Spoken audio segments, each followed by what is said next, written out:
ओम श्री गणेशाय नमः। अब श्री नदी कथा में प्रस्तुत है माता सरयू नदी की कथा, जिन्हें देविका और रामप्रिया के नाम से जाना जाता है। उनकी अर्चना, उनकी वंदना।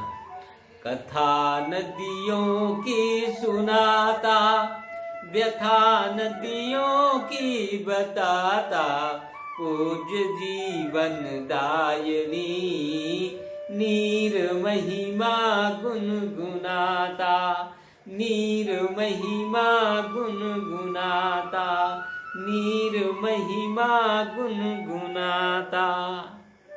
महाकवि संत शिरोमणि स्वामी तुलसीदास जी ने लिखा है, अवधपुरी मम पुरी सुहावनी, दक्षिण दिश बह सरयू पावनी। वायु पुराण, वामन पुराण, ब्रह्म पुराण आदि पौराणिक ग्रंथों में इस पूज्य नदी का उल्लेख मिलता है। कहा गया है, इस पूज्य नदी का जन्म श्री हरि भगवान विष्णु के प्रेमांशुओं से हुआ।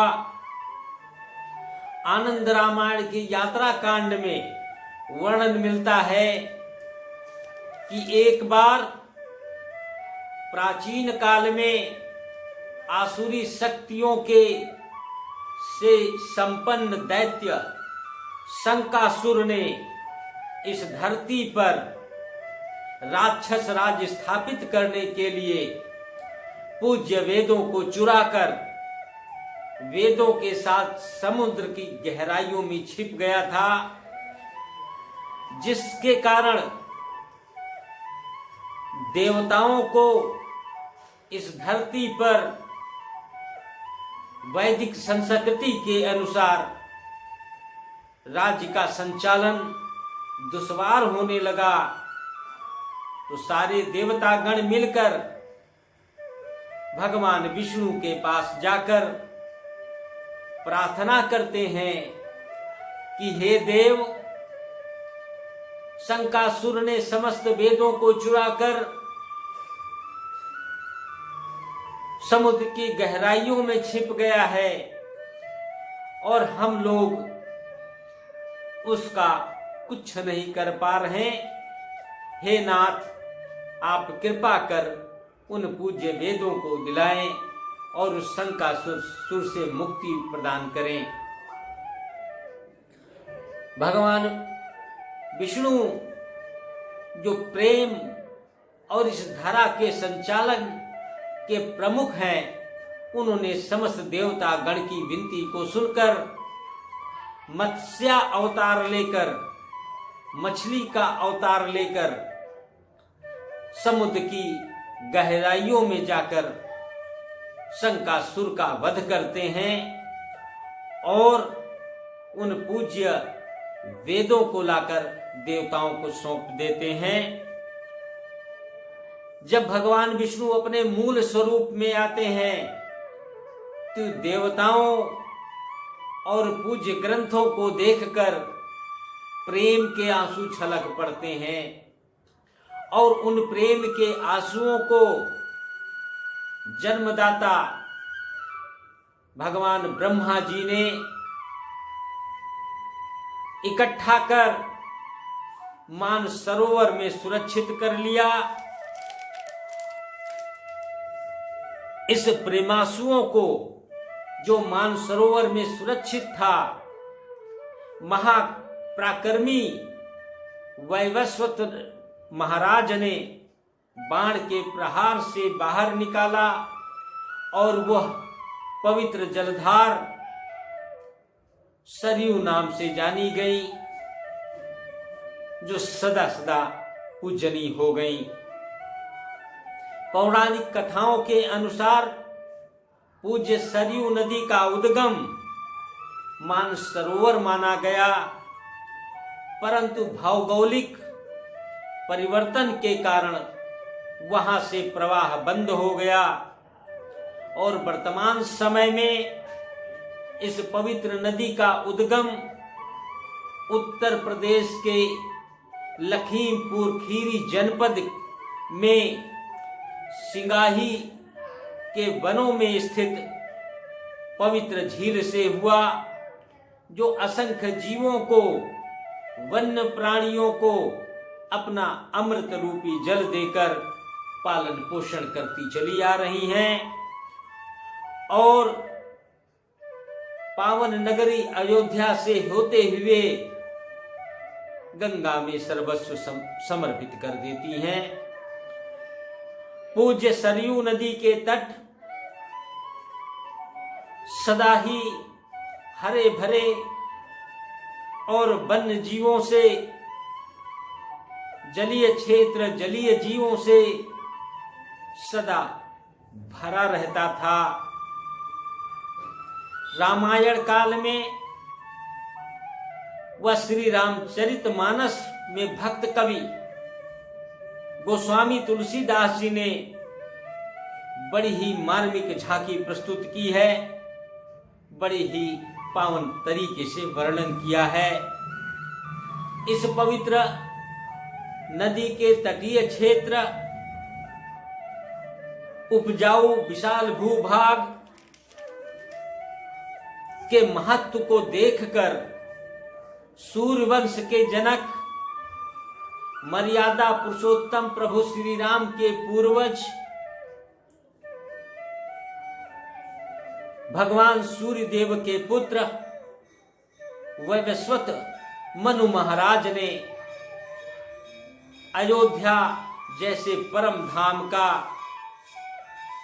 नगर बसाकर अपनी राजधानी बनाया और वर्तमान समय में यह पावन नगरी अयोध्या विश्व के समस्त हिंदू, समस्त भगवान श्री राम के अन्य सेवकों के लिए, भक्तों के लिए पूज्य धाम बना हुआ है और भगवान श्री राम के बाल्यकाल से लेकर मोक्ष धाम गमन तक की एकमात्र पूज्य सरयू नदी साक्षी रही हैं। महाराज भरत 14 वर्षों तक राजा होते हुए भी वनवासी संत के रूप में पूज्य सरयू नदी के तट पर छोटी सी कुटिया बनाकर पूरे राज्य का संचालन करते थे और महाराज भरत ने सच्चे मायने में मर्यादा की पराकाष्ठा का विश्व इतिहास में अद्वितीय उदाहरण प्रस्तुत किया। अयोध्या में पूज्य सरयू नदी के तट पर इनके पवित्र जल में स्नान करने के लिए, पवित्र जल को पीने के लिए 14 प्रमुख घाटों का निर्माण किया गया था, जिनमें प्रमुख घाटों में गुप्त द्वार घाट, जिसे अब गुप्तार घाट कहा जाता है, जहां से भगवान प्रभु श्री राम विष्णु लोक को गमन कर गए थे। इनके अलावा कैकेयी घाट, कौशल्या घाट, पापमोचन घाट, लक्ष्मण घाट आदि विशेष उल्लेखनीय है, जहां पर सरयू नदी के पवित्र जल में स्नान कर लाखों श्रद्धालु जन तन से मन से शांति प्रदा प्राप्त करते थे, समस्त पापों से मुक्त हो जाते हैं। परम पूज्य सरयू नदी के विभिन्न स्थानों से अनेकानेक नहरें निकालकर दूर दूर तक विशाल भूभाग को सिंचाई सिंचाई कर अन्न फल सब्जियों को उगाने, विशाल भूभाग को हरा भरा रखने में अपनी महत्वपूर्ण भूमिका निभाती आ रही हैं। आदिकाल से इन पूज्य नदियों के जलदानी, पवित्र जलदानी नदियों को मां का स्थान यूं ही नहीं दिया जाता रहा है। यह हमारे देश की संस्कृति रही है, जो ममत्व के साथ दुग्ध अमृत रूपी जल देकर हमारे पालन पोषण में सहायक होती हैं। तभी तो हमारे विद्वान पूर्वजों ने अपना प्रेम कृतज्ञता प्रस्तुत करते हुए पूज्य नदियों को मां कहकर पुकारा। मां जैसा आदर सम्मान देकर उनकी पूजा अर्चना करते आ रहे हैं और वो अपनी इन पूज्य नदियों की स्वच्छता का पूरा ध्यान रखते थे।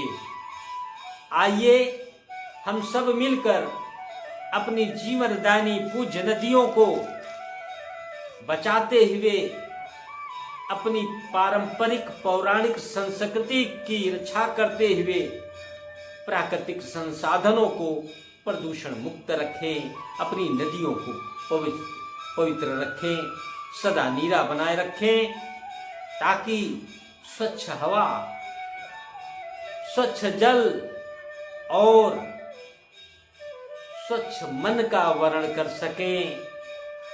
कहा जाता है कि जैसा होता है अन्न और जल, वैसा होता है मन। बहुत बहुत धन्यवाद। सरयू मैया की जय हो, जय हो, जय हो।